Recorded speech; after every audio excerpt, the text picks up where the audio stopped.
Hello guys, welcome back to Ruang Saham YouTube channel. Hari ini kita akan bahas starter pack buat kalian yang baru mau terjun jadi seorang trader ataupun investor di pasar saham. Hari ini tim Ruang Saham udah rangkumin 10 step buat teman-teman yang baru mau terjun jadi seorang trader ataupun investor. Oleh karena itu, jangan bingung kalian harus mulai dari mana, langsung tonton video ini. Oke, yang pertama salah satu barang yang kalian harus punya untuk menjadi seorang trader atau investor yaitu smartphone. Karena kegunaan dari smartphone ini tentu saja nanti bisa digunakan untuk yang namanya jual beli saham. Tapi di samping hal tersebut, kalau tim Ruang Saham masih menyarankan paling tidak kalian juga punya yang namanya laptop. Kenapa? Karena ada beberapa software yang nggak ada di smartphone dan di laptop pasti jauh lebih lengkap untuk yang namanya melakukan analisa suatu saham. Kemudian yang kedua, yaitu pastinya untuk mengakses seluruh hal tersebut kalian butuh yang namanya internet. Dan yang ketiga, salah satu hal yang terpenting yaitu kalian harus sudah buka rekening saham dulu. Rekening saham itu apa kok? Ibaratnya adalah kalian ke bank, kalian buka tabungan. Ibaratnya ini adalah kalian ke perusahaan sekuritas buat yang namanya buka rekening saham, buat yang namanya jual beli saham tersebut. Saat ini udah ada banyak banget aplikasi jual beli saham yang sudah terdaftar di OJK ataupun udah diawasi oleh BEI. Dan kalian bisa coba untuk googling dulu ya, aplikasi mana yang pertama punya tampilan UI yang paling cocok dengan kalian.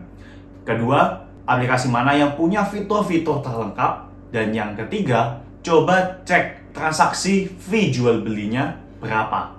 Itu adalah 3 hal yang mungkin teman-teman harus pertimbangkan sebelum memilih perusahaan sekuritas yang nantinya akan jadi platform kalian dalam melakukan jual beli saham. Oke, kita masuk yang keempat. Kalau kalian udah punya smartphone, udah punya laptop, udah bisa internetan, kemudian rekening saham udah jadi.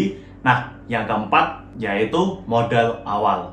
Kalian nggak akan bisa melakukan jual beli saham kalau kalian belum punya modal awal. Dan caranya mudah, setelah kalian punya yang namanya rekening saham, kalian tinggal transfer dari rekening bank kalian ke nomor RDN yang ada di dalam ID rekening saham kalian. Kalau kalian nggak punya modal awal, ya kalian nggak bisa ngelakuin jual beli saham tersebut. Tapi, saran pertama dari Ruang Saham buat teman-teman yang memang kalian baru mau terjun adalah modal awal nggak harus besar, guys. Ya, kalian boleh pakai modal yang sekiranya kalian bisa pakai untuk belajar. Kalau loss kalian juga gak akan mengganggu kehidupan kalian ya, karena di market pasti ada yang namanya uang belajar ya. Gak perlu gengsi-gengsian top up pertama langsung besar. Pakai uang atau modal yang kalian rasa memang cukup buat belajar pertama, dan nantinya kalau udah pede baru top up lebih besar. Oke? Yang kelima, ada 2 tipe orang di mana teman-teman bisa cocokkan dengan jati diri kalian masing-masing. Ada tipe orang di mana bisa langsung mulai transaksi dan belajar dari pengalaman. Dan yang kedua, ada tipe orang yang suka belajar dulu teorinya, baru terjun di market. Gak ada yang salah, tapi yang mana tipe kalian ya. Jadi tips yang kelima yaitu mulai transaksi ya. Kalau kalian memang mau belajar dulu kemudian langsung mulai transaksi, atau kalau kalian memang mau mulai transaksi dulu baru belajar, itu juga gak masalah. Yang pasti, untuk bisa menjadi seorang trader handal atau investor handal, ya kalian harus berani make a move dan make a action. Kemudian, yang keenam, yaitu temukan jati dirimu, yaitu apakah kalian seorang investor ataupun kalian seorang trader. Kebanyakan orang ketika pertama kali terjun di market, mereka agak bingung harus menjadi seorang investor ataupun harus menjadi seorang trader. Untuk menemukan jati diri tersebut, tentu saja kalian harus mulai terjun di market dan tentukan kalian itu sebenarnya lebih cocok dan lebih suka menjadi seorang trader atau jadi seorang investor. Karena nantinya dalam proses penemuan jati diri tersebut, kalian akan menghadapi beberapa hal seperti, oke, kita punya waktu apa enggak? Yang kedua, apakah profil risiko trading itu terlalu berat untuk kalian atau enggak? Kalau kalian merasa udah gak punya waktu, profil risiko trading juga terlalu tinggi, ya otomatis pilihan investor lah yang bisa kalian ambil. Kemudian, yang ketujuh, yaitu terus belajar.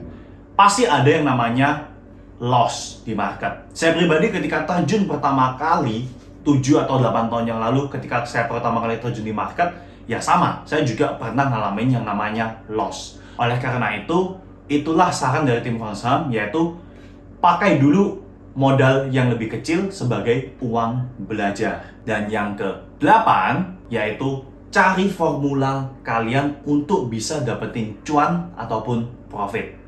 Nah, tiap trader ataupun investor pasti punya cara yang berbeda-beda untuk menilai suatu saham dan bagaimana mereka bisa mendapatkan profit. Nah, di sana teman-teman harus cari lagi nih, formula apa yang teman-teman itu paling cocok. Misalnya, kalau di trading ada 3 macam trader. Scalper, day trader, swing trade. Nah, investor juga sama. Ada investor yang suka main growth investing, ada investor yang suka di value investing. Nah, kalian bisa mulai untuk cari lagi formula mana yang paling cocok dengan jati diri kalian. Dan yang ke-9 yaitu kalau kalian udah nemuin formula tersebut, barulah mulai top up dana lebih besar dan lebih rutin. Dan yang terakhir, yang ke-10 yaitu ada banyak banget grup dan komunitas yang ngajarin saham. Salah satunya yaitu Ruang Saham. Oleh karena itu, akan ada sisi baiknya juga kalau kalian mau belajar di suatu komunitas buat dapetin info lebih cepat dan lebih banyak ilmunya. Nah, buat teman-teman yang masih kesusahan untuk memulai menjadi seorang trader ataupun investor saham, kalian bisa langsung komen pertanyaan kalian di kolom komentar. Dan kalau kalian merasa video ini bermanfaat, kalian boleh like, subscribe, dan share video ini ke teman kalian. Thank you for watching. See you on the next video.